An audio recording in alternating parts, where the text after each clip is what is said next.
Hello guys! Ayan, magluluto po tayo ngayon ng tongkatsudon. So, ito na, inuna ko ng pakuluan yung kanyang sauce. Ayan po, ang sibuyas, toyo, dashi, asukal, usake, and mirin. Ayan, so takpan natin para maluto at ilalagay natin mamaya ang tongkatsu. So, balik po tayo mamaya. At ito na nga guys ang ating tongkatsu. Bumili po tayo sa supermarket para hindi na tayo mahirapan pa magluluto kasi matrabaho po ang paggawa ng tongkatsu. So ito ang aking binili. Bumili tayo ng 3 balot. Ayan. So tagdadalawa yan, 6 na piraso. So singin lang guray ang ating ginastos para sa ulam natin ngayon gabi. Ayan. So, balik tayo mamaya. Hiwain ko muna ito at ilalagay natin doon sa kawali. Balik po tayo mamaya.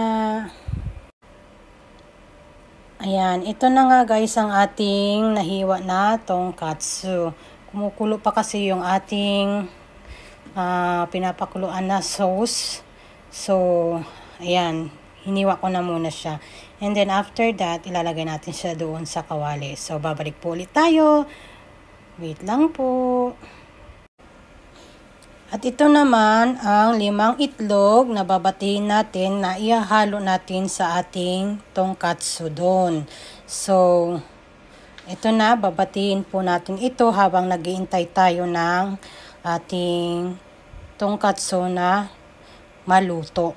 Ayan. Balik po tayo. Ayan po, habang nag-waiting tayo, batiin natin ang ating 5 itlog. Ayan. Para masarap siya mamaya pag hinalo. So, balik ulit tayo. At ito na nga guys, nalagay na natin ang tongkatsu. Ayan, tatakpan natin siya and pakukuluan natin siya ng mga 1 minute. So, mamaya po ulit, balik tayo, takpan lang natin. And, matato din eh. At ito na nga guys, after 1 minute, ay nakulo na siya at lumambot na ang kanyang karne. Ilalagay naman natin itong itlog. So, ilalagay na po natin. Ayan, ikalat lang nyo para lahat po ng malagyan po ng itlog. So, ayan na po ang itsura ng ating tongkatsu doon. So, kakain na po tayo. Sorry, nabulol. Ayan. Yan lang po ang ating video for today.